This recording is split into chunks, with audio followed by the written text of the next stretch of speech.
Hello, everybody, and welcome to the second day of our 30-day blog challenge here on Social Traffic Lab.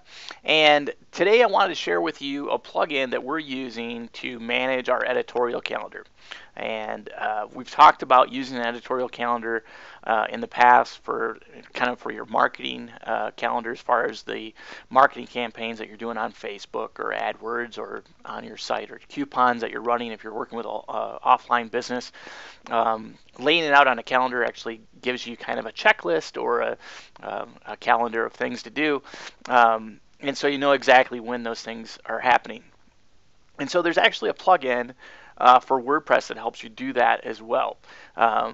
Here I am logged into kevinhdavis.com. This is my personal blog that I told you on day one that I hadn't been posting to since, I think it's June of 2011. So last night was the first post since June of 2011, and we're working to bring this blog back to life. And we can see that I actually have a lot of drafts laid out. So here's the drafts within the home page, and I have the quick press widget installed. So if I have an idea for a post, I can just log into my blog, and I can just write the title here, save draft, and it's then going to be waiting for me within WordPress. So the plugin that I wanted to talk about tonight, if we go out to plugins here and look at our installed plugins, I've tried Edit Flow. I didn't like that as much, but there's another one here.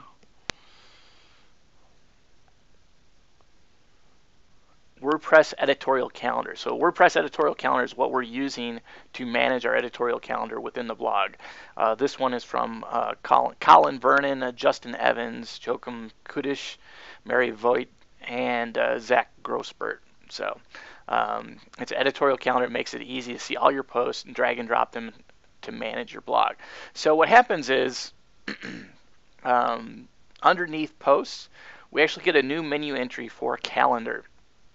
And if we go to the calendar, we can actually see, let's turn off that notification. We can actually see, to the calendar, we can actually see in a calendar form all of the posts that are scheduled for the month. So these are all draft posts where I've written the subject line, but I haven't written the actual post yet, but I've laid them out by dragging and dropping into the calendar. And so before that, when I created the draft posts through that dashboard widget, they would then show up here as unscheduled. So you can see that I have a lot of other ideas for posts as well still here, like adding display ads to your websites with OpenX, a better alternative for creating videos than Animoto, 5 tips for recording better video. Spencer's actually working on some videos on that right now as well. 5 gadgets that will change your business. So if I wanted to add any of these to our editorial calendar, we can see that January is almost filled here. So let's go down. Let's see. If I forward through, I can see part of February is filled as well. If I wanted to, let's say, creating your Google profile, if I wanted to add that to the 8th, I can just drag it over there. Let's say 3 ways to create a membership site. Now if I wanted to, say I wanted to put this on the 7th and this one over on the 9th, I can now just drag and drop those, and it makes it really easy to visually see what you have laid out and scheduled, as well as what you want to work on. If you then want to go in and edit one of these posts, if you've now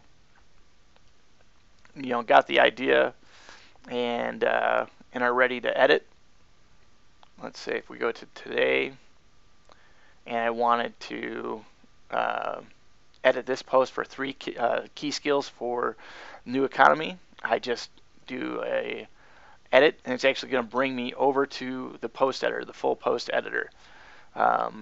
If I did a quick edit, let's see, so I'm back on the calendar.